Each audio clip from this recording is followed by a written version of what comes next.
As the Democratic presidential candidates prepare to roll the dice tonight in Las Vegas, all eyes will be on former New York City Mayor Michael Bloomberg making his debate debut. Mike Bloomberg will get it done. Bloomberg has surged in polls after pouring over $300 million of his own fortune into campaign ads. The billionaire bracing for a rocky reception tonight from his rivals. He could face tough questions, including about this video resurfacing overnight.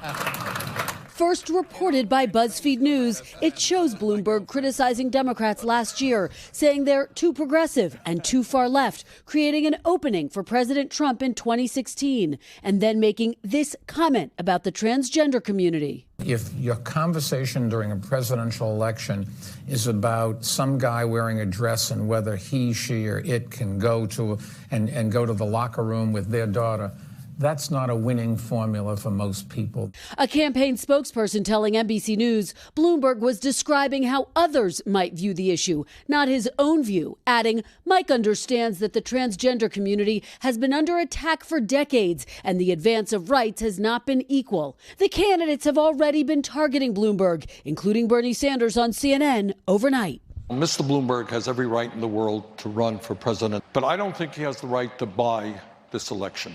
Elizabeth Warren calling him an egomaniac billionaire. Pete Buttigieg telling NBC News Bloomberg will likely face questions about his record in business and as mayor, including his past support for the controversial New York City police tactic stop and frisk, for which he recently apologized. What specifically do you think Michael Bloomberg has to answer for on the debate stage? Well, I think he has to answer for his treatment of others, for his language, and above all, for an attitude that seems to have dismissed the humanity of a lot of people. It all comes as a new NBC News Wall Street Journal poll shows Senator Bernie Sanders opening up a double-digit lead over the Democratic field with 27% support nationwide and a virtual four-way tie for second place, with Joe Biden at 15%, Bloomberg and Warren at 14%, and Buttigieg right behind at 13%, all setting up a high-stakes night in Vegas just days before Nevada's voters have their say.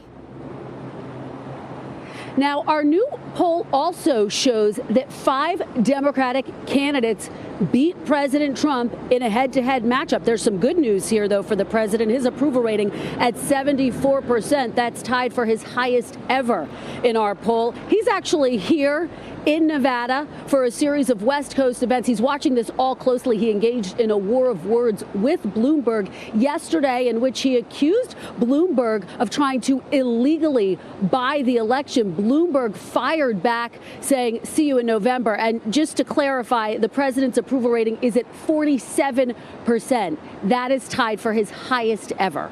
Savannah and Hoda. Yeah, it's early there in Vegas. Kristen, you know, it sounds like the Democrats are really ready to just unload on Bloomberg, but we've seen poll after poll, including the one you just talked about, our NBC News Wall Street Journal poll.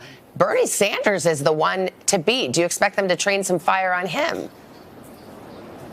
Absolutely. There's no doubt about that, Savannah. If you talk to establishment Democrats, many of them say, look, Sanders could have this nomination locked up by Super Tuesday. So they're undoubtedly preparing to train their fire on Senator Sanders as well. Pete Buttigieg, in my interview with him, signaled as much. He said the country is not ready for someone who's calling for a revolution. I think you can expect to hear more of those types of jabs on the debate stage tonight. Bottom line, Savannah, there are going to be fireworks here in Las Vegas. No question, Kristen. Thank you very much. And of course, you can watch tonight's debate right here on NBC News as well as MSNBC. It starts at 9 o'clock Eastern time, or you can stream it live on NBC News Now and NBCnews.com.